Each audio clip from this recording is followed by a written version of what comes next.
à tous, ravi de vous retrouver pour cette première édition complète de la journée sur Al-Oula. Voici les titres de l'actualité. Ramadan 1440, l'opération de soutien alimentaire est au menu du mois sacré. Initiée par la Fondation Mohamed V pour la solidarité, elle bénéficie cette année à plus de 2 millions de personnes. Reportage à suivre dans la commune territoriale Tasseltant, aux environs de Marrakech. Une moisson avant l'heure pour les céréales dans la province de Barchid, histoire de maintenir une bonne qualité de blé. Les explications dans un instant.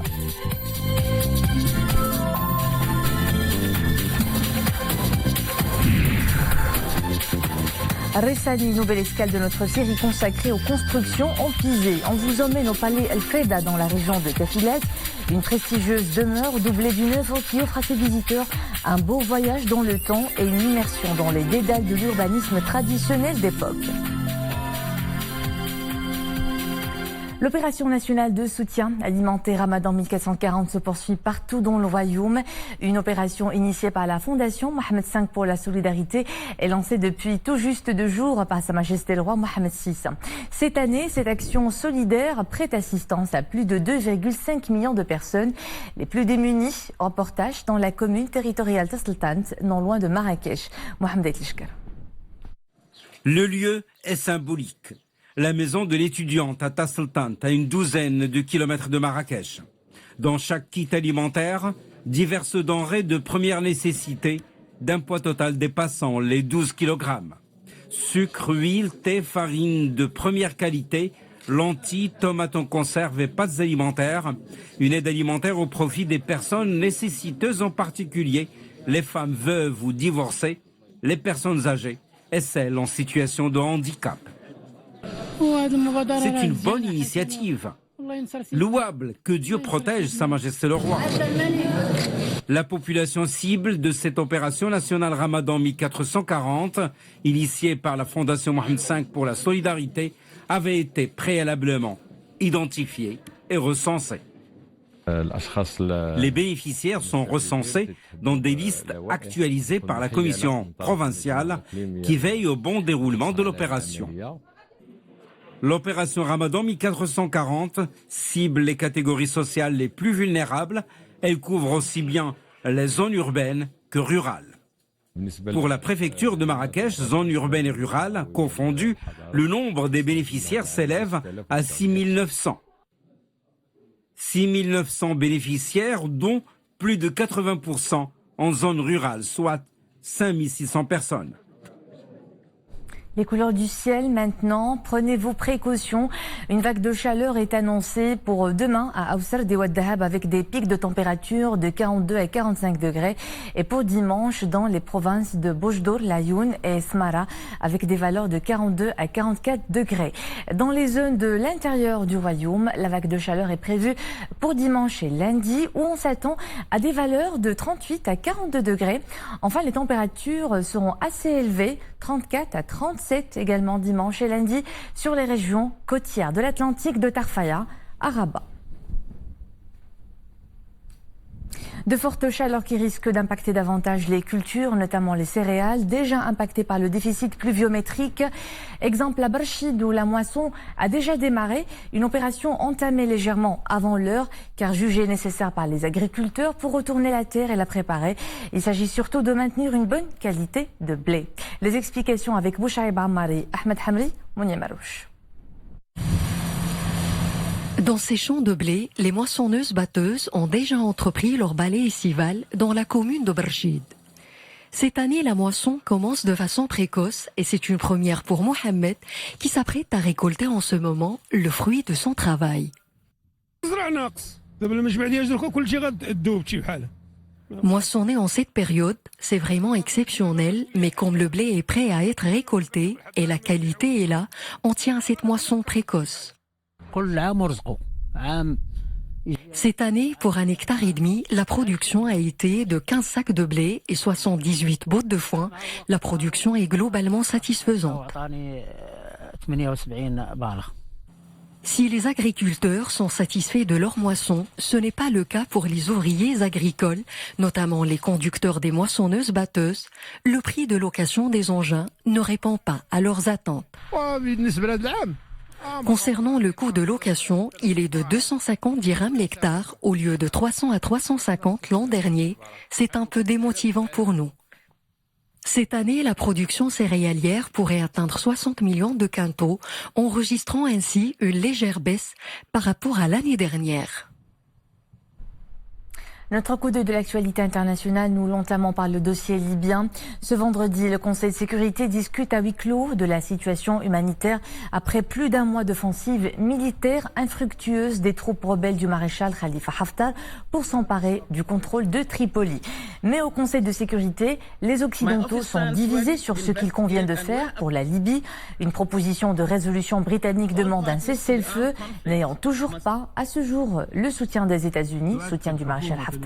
La Russie également fait part de réticence à la proposition britannique. La Chine promet des mesures de représailles quelques minutes après l'entrée en vigueur aux États-Unis de nouveaux droits de douane punitifs sur certains produits chinois. L'administration américaine a officiellement porté de 10 à 25% les droits de douane sur 200 milliards de dollars d'exportation chinoise. Cette hausse avait été suspendue en janvier par Donald Trump pour laisser une plus grande sérénité à des pourparlers sur le commerce, alors que les deux puissances sont embourbées depuis l'an dernier dans des différends qui menacent l'économie mondiale. Mais le président américain a décidé de la remettre au goût du jour. On reste dans la région. Pyongyang annonce un essai de tir de missiles à longue portée et fait de nouveau monter d'un cran la tension avec Washington, mais aussi la Corée du Sud et le Japon. Il s'agissait d'un essai de frappe à longue portée, selon l'agence officielle nord-coréenne, sans préciser le type d'arme testée et en évitant les mots missiles, fusées ou projectiles. La terre a tremblé au Japon. Un séisme de magnitude 6,3 s'est produit ce matin au large de la préfecture de Miyazaki dans le sud-ouest du pays. Les autorités écartent tout risque de tsunami. Aucun dégât important ni blessé n'a été rapporté dans les minutes suivant ce tremblement de terre qui a duré plus de 10 secondes. Les opérateurs des centrales nucléaires situées dans le périmètre n'ont pas non plus signalé d'anomalie.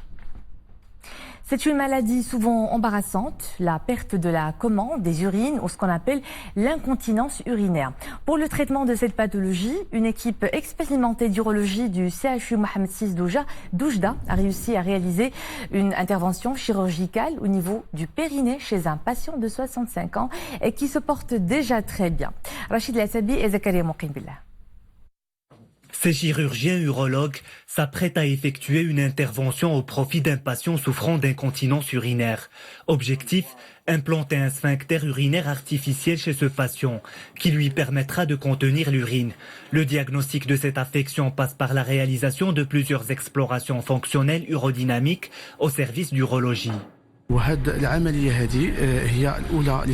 Cette intervention est la première du genre au niveau national, avec l'utilisation du sphincter artificiel ZSI.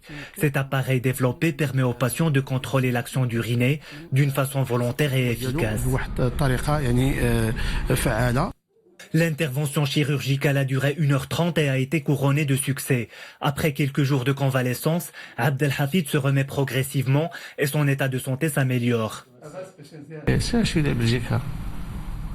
Il y a quelque temps, je voulais faire cette opération à l'étranger, mais le prix était exorbitant. À Oujda, j'ai bénéficié d'une prestation médicale de qualité à un tarif abordable.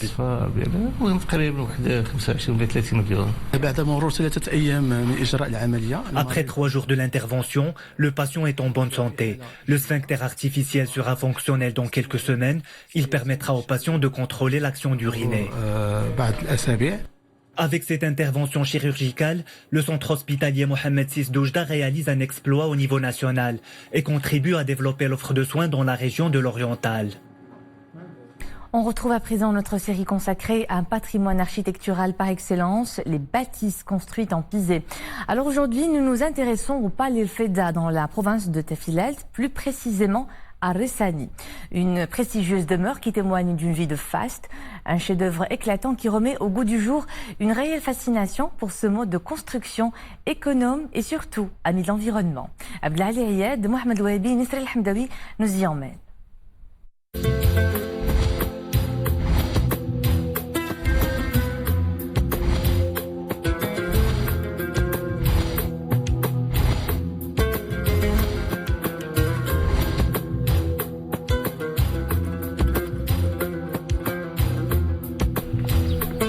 Le palmier dattier, un arbre de vie. Au milieu des oasis, il semble faire bon s'y établir. Voilà pourquoi ce splendide palais a été mis sur pied dans cette étendue du Tafilalet, en plein cœur de la ville de Ressani.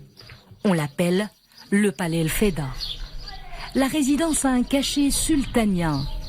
Elle marque la période du long règne d'un sultan d'une grande notoriété.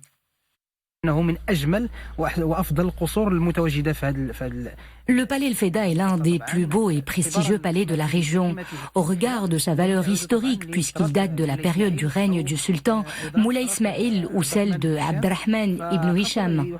Cette résidence est entourée de remparts d'une hauteur de 13 mètres et d'une épaisseur d'1,5 mètre. Elle dispose de 9 tours au total.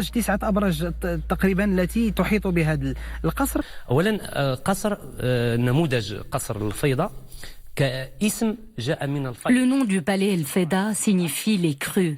Cela se comprend car le tout premier palais avait été détruit par les crues. Mais il existe une autre version qui indique que ce palais a été rebâti sur le même site pour préserver la mémoire du lieu.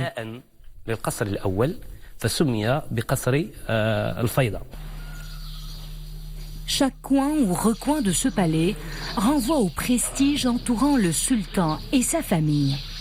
À l'intérieur de la résidence, de nombreuses arcades bordent un espace orné de pièces de zellige de différentes formes et couleurs.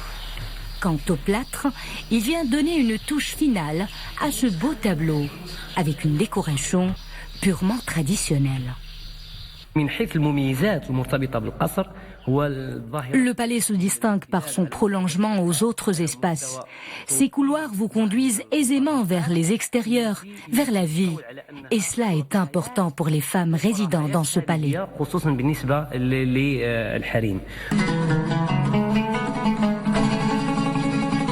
Le palais El Feda comporte un bas-mort traditionnel, mais aussi un riad rehaussé par un dôme abouti esthétiquement. Il renvoie au génie créatif des maîtres artisans d'antan. Le palais El Feda, une ville dans la ville, qui donne à voir l'aura des prestigieuses demeures sultaniennes.